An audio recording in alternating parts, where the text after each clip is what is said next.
娱乐至死，金钱至上，一日一更的圈妹又来了。这一天天的什么阴间新闻啊？前2天说方力申女友叶萱被韩国邪教骗财骗色的故事，这2天日本那边又起了一个变态疯批。记住这老头，就是这个老头，大家喜欢的日韩爱豆说不定就被他搞过。严格来说，上边的变态是英国 BBC 这档节目挖出来的。3月7号那天 BBC 播了一部名为《猎食者：日本流行音乐的秘密丑闻》的纪录片，揭发了上面老头性虐待的丑闻。这个老头是何方神圣呢？喜欢追日星的宝子们必然有听说过杰尼斯事务所，可以理解成爱豆孵化器。这个事务所孕育了一代又一代的男爱豆，而事务所的创始人正是本文开头的老头约翰尼·喜多川。生前是的，2019年他已经去世了。他载誉无数，不仅被誉为日本流行偶像的设计师，并且还拥有多项世界纪录，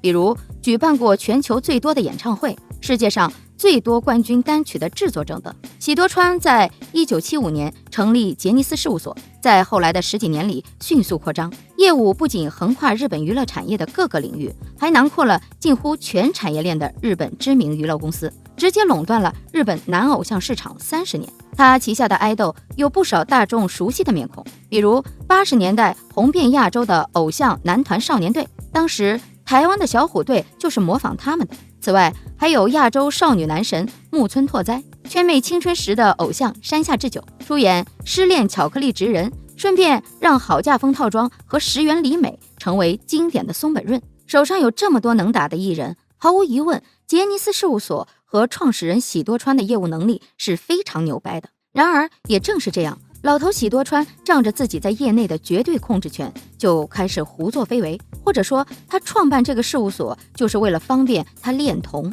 从1988年起，喜多川利用职务之便与旗下艺人发生关系，已经成了业内公开的秘密。但这又怎样呢？大家能告他，却告不赢他。到了1999年，周刊文春发表他性侵未成年人的长篇连载，但这又怎样呢？那些小孩为了自己的星途继续忍气吞声，喜多川不做人的证据满天飞，大家熟视无睹。他的行为简直是日本病态环境的缩影。大佬说要踢人走，那个练习生随时要滚蛋。如果大佬不喜欢你，这辈子就别想红。甚至不少艺人在被玩弄后还会思考，这是不是大佬喜欢的动作？被玩弄是值得庆幸的，因为大佬喜欢自己才会玩弄自己。2019年7月，喜多川大脑爆血管去世。去世的时候，很多人还奉他为国宝级人物，一如既往的尊敬与崇拜他。在他去世的第3年，曾经的罪恶才得以在网络上广泛传播，还给那些受害者们一个迟来的公道。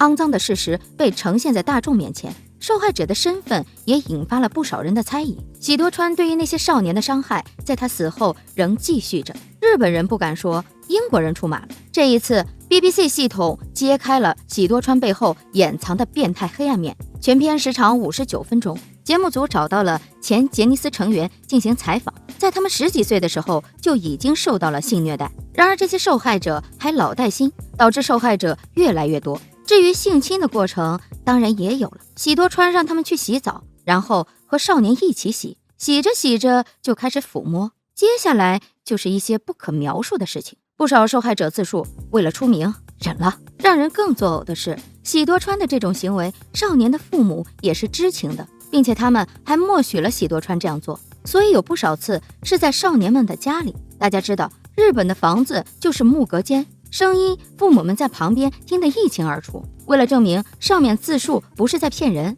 节目组还让受访者画出当时房间的布局，每个人的描述都大差不差。他们还透露，其实公司里的人都知道这些事情，甚至还有专门的房间，比如松本润房、佐藤胜利房，都被用来满足喜多川的癖好。松本润和佐藤胜利都是 J 社捧出的知名男星，疑似他们2人就是社长最宠爱的艺人，所以才把房间叫做他们的名字，作为专属。受害者自称手中握有视频证据，绝不是胡乱造谣，震碎网友的三观。J 社成立快50年了，捧出的男明星何止松本润和佐藤胜利，还有我们熟悉的木村拓哉，他也是由 J 社推出的男团 SMAP 出道。还有迪迦奥特曼的扮演者长野博，也是 J 社艺人。还有龙泽秀明、赤西仁、山下智久、二宫和也樱井翔、渡边祥太。除此之外，受害者还称有一次是和平野紫耀一起被迫在同一张床上，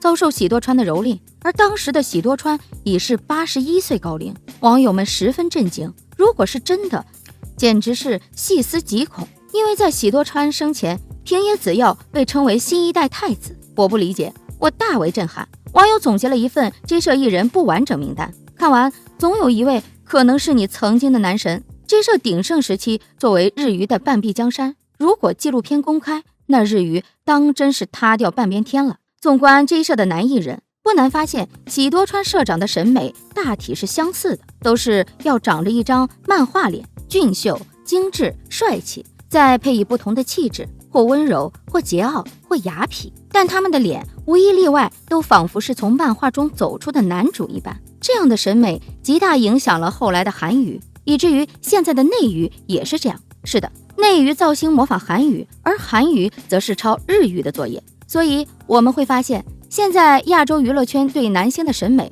都逐渐趋向于阴柔幼态，会像女孩子一样化妆，不再素颜，也就是我们俗称花美男、美少年。这种审美的根源就是喜多川社长带来的。圈妹不是说美少年不好，他们确实很容易打动少女芳心，但是这一切繁华的表面下却藏着社长黑暗肮脏的秘密。J 社看似是年轻男孩逐梦演艺圈的造星工厂，实际上却更像是喜多川社长一个人的后宫。这些怀揣梦想的美少年仿佛都是他的男宠，这些男星都是从10几岁就开始发掘培养的，他们正值青春，朝气蓬勃，长相又都属于漂亮男孩子那一类。很难说 J 社对男艺人的审美究竟是社长一个人的喜好，还是有什么更深层次的理由。喜多川社长本名喜多川阔，出生于美国洛杉矶，虽然是日本人，却是在美国土生土长，接受的是美国的教育，国籍应该也是美国或者双国籍。J 社的崛起正逢日本昭和时代末期，坊间不乏阴谋论，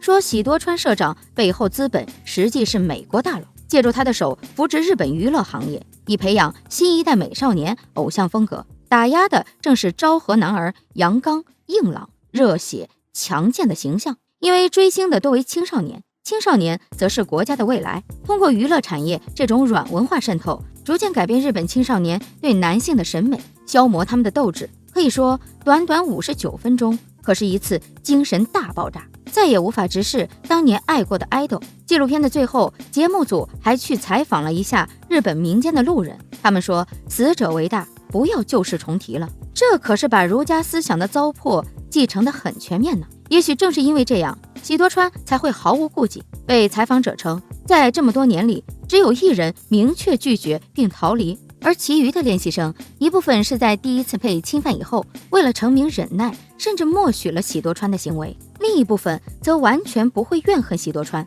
并产生了畸形的感情。惊人的是，在喜多川的洗脑下，旗下的艺人对他都十分爱戴。喜多川重病期间，病房里每天都放着不同的歌曲，艺人们还排队去看他，陪他聊杰尼斯的各种往事，吃他喜欢吃的东西，逗他开心。所以喜多川的布告里说，他在孩子们的爱围绕中离世。更有甚者，认为杰尼桑对我们的行为中包含了一定的爱意，同时他也是一个很棒的人。哪怕他们还只是上初中的年纪，在毫无性经历的前提下就被喜多川伤害，久而久之，这种畸形的关系让杰尼斯事务所内部的男孩们甚至开始争宠。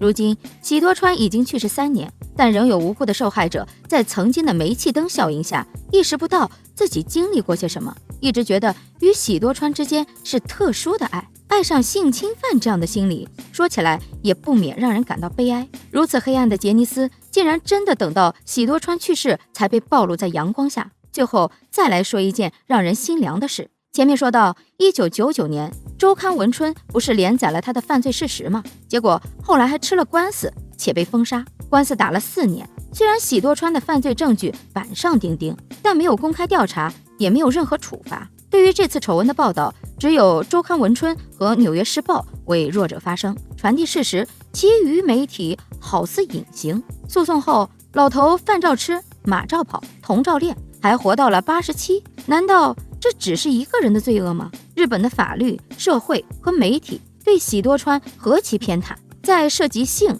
皇室和某个政治团体时，日本总是谨慎、胆怯又羞耻。一个恶魔死后还会有风光浩大的葬礼，日媒对他逝世的报道语用的还是巨星陨落。为了维护曾经是国家公众人物的喜多川的颜面，不惜掩盖真相。这种重小礼而失大义的心理畸形而不自知，哪怕是外国媒体都对喜多川静默的丑闻和充满爱意的布告大为震惊，难以想到一个社会居然对他这么包容。所以呢，圈妹很能相信死掉一个喜多川，还有更多的喜多川活在日本。毕竟日本上下都纵容恶魔这样做，恶魔不会更猖狂吗？当然，这一切都是坊间的阴谋论，我们不妨当作故事听听也罢。如果把日语当作一面镜子，反观我们内娱的现状，男性审美越来越阴柔，年纪越来越幼，对我们的未来又会有什么影响呢？是否也会潜移默化地消磨我们青少年的意志？值得深思。好了，今天的视频就到这里了，欢迎在评论区留言讨论，请多多订阅和关注，我会持续为您带来更多精彩内容。